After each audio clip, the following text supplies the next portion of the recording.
গজার মাছ সম্বন্ধে যারা জানেন তারা বিভিন্ন রকমভাবে জানেন যে গজার মাছের সাথে বিভিন্ন রকম ঐতিহাসিক বা বিভিন্ন রকম হিস্টোরিক্যাল বিষয় থাকে।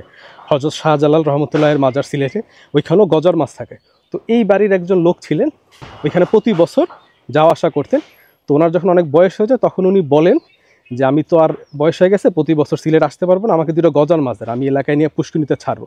তখন ওইখানের খাদেম ওনাকে বলে যে আপনি যে প্রতি বছর এই সিলেট থেকে বরিশাল যাবেন, এই জার্নিতে গজার মাছগুলো বাঁচবেন, আপনি লোকালি কিনে দুইটা মাছ ছাড়েন, শাহজালাল রহমতুল্লাহ রহমত থাকে, তাহলে হচ্ছে যে মাছগুলো হবে। তো এরপরে হচ্ছে যে মাছগুলো খুব ভালোভাবে এখানে হয়েছে এবং প্রচুর মানুষ এইখানে আসে। এই পুরো পুষ্কুনি হচ্ছে ভর্তি গজার মাছ। এবং বাংলাদেশে খুব ভয়াবহ বন্যা, যেটাকে বলা হয় 88-র বন্যা, যেসব পুরো বাংলাদেশে পানি উঠছে, বলা হয় যে এখান থেকে কোনো গজার মাছ যায়নি। এরপর থেকে মানুষের বিভিন্ন রকম বিশ্বাস, মানুষ আসে এখানে খাওয়ায়। ওই যে গজার মাছের ছোটো ছোটো পোনা, বড় গজার মাছ ঘাও দিতে আছে, তো ওইটা দেখতেই আসলাম। তো অন্যান্য ভিডিওতে দেখছি যে অনেক মানুষ থাকে, তবে আমি আজকে যেদিন আসছি সেদিন কোনো মানুষই নেই। আমি আর এই যে কাকা আমাকে নিয়ে আসছেন। কাকার নাম কি? জাহাঙ্গীর আলম। জাহাঙ্গীর আলম কাকা হচ্ছে আমার সফর সঙ্গী। কাকাই আমাকে নিয়ে আসছেন, কাকা এলাকার সব চিনেন এখানের। আসেন কাকা, সামনে যাই একটু। গজার মাছ খালি না নিয়ে যায়, গজার মাছ অনেক বড় হয় না কাকা? আমি সিলেটে দেখছি, আমি দেশে কখনো দেখি নাই।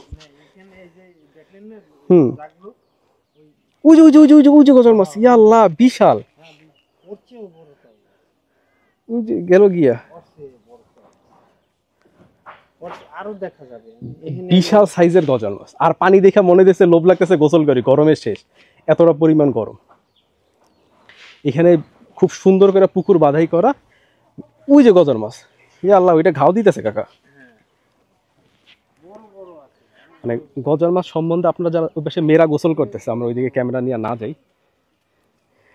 বিশাল সাইজের গজার মাছ, বিশাল সাইজ। ওইদিকে মেয়েরা গোসল করে, আমরা এইদিকে থাকি। ওই যে ক্যামেরায় হয়তো বা ওইভাবে ক্লিয়ারলি দেখা যাইতেছে না, এক একটা মাছের সাইজ বিশাল। মাছগুলো আস্তে করে পানির উপরে শ্যালো উঠতেছে। আপনি এখানে খাদ্য দিলেই মাছ আসবে। খাদ্য কইব, কিছু তো নিয়ে আসিনি। হ্যাঁ, এখন নিয়ে আসে, এই জায়গা খাদ্য দিলেই আপনি দেখতে পারবেন এবং ক্যামেরা দিয়ে। ভাই এখানে খাদ্য দিলে বড় তো আসবে না, খাদ্য দিলেই আসবে। আগে নাকি যেখানে পাওয়া যেত, মানে এখন অফ না? এখানে আসে। আমাদের কাছে কোনো খাবার নেই দেওয়ার মতো, আর একদম দুপুরবেলা 3টা বাজে, কোনো মানুষ নেই ভাই। বিশাল সাইজের মাছ।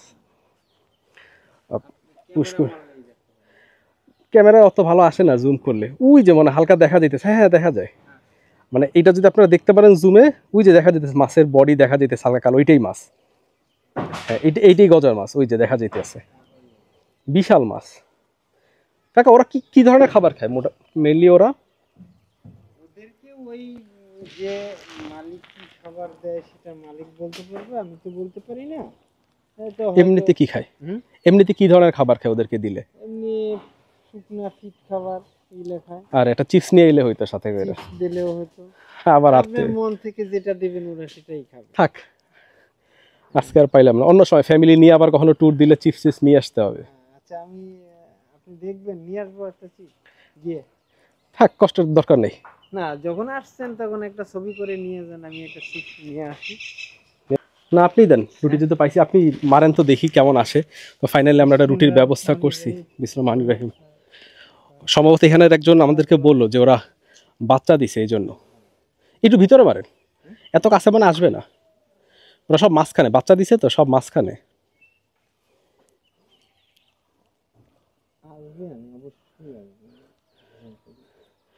একটু আস্তে আস্তে দেখে ওরা পায় কিনা, ঘ্রাণ পায় কিনা রুটির।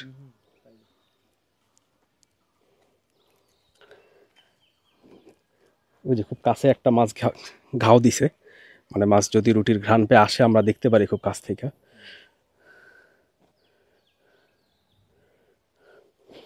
রুটির ঘ্রাণ তামার নাকি চলে আসতেছে। ওই যে ওই যে ওই যে একটা টান দিছে, ওই যে আসছে আসছে আসছে আসছে। হ্যাঁ, এই জায়গার মধ্যেই দেন কাকা। আমি জানি না আপনারা মোবাইলে দেখতে পারতেছেন কিনা, বাট ওই যে মাছটা নিয়ে যাইতেছে রুটিটা। হ্যাঁ, ঘাও দিচ্ছে, আসছে। যাক, একটা দুইটা মাছ আমরা কাছ থেকে দেখতে পারলাম তাইলে।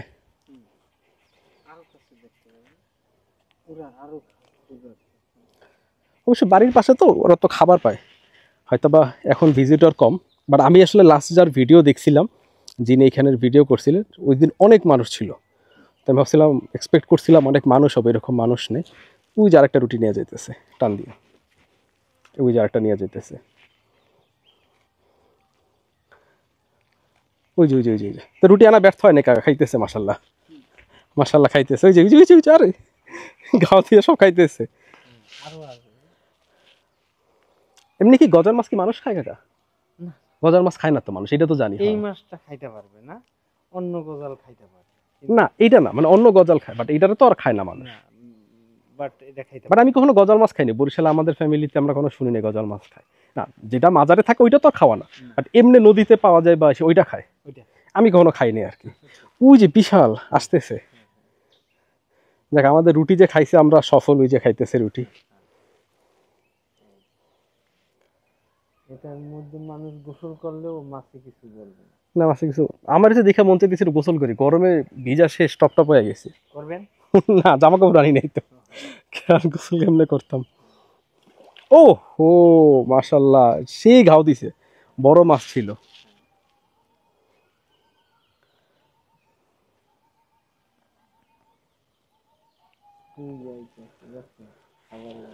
হ্যাঁ খাবারের গন্ধ পাইছেন, আসতেছে। হুম, ওই যে বড় মাছ ঘাও দিতেছে এখন, ওই যে মাছের ঘাও, ক্যামেরা হয়তো বা, হ্যাঁ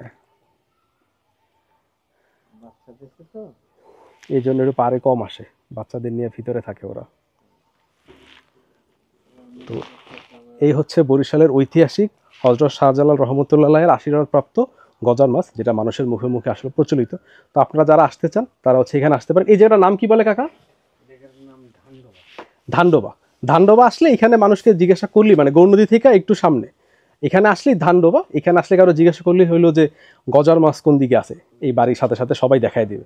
তো দেখা হবে আপনাদের সাথে নেক্সট ভিডিওতে। আল্লাহ হাফেজ।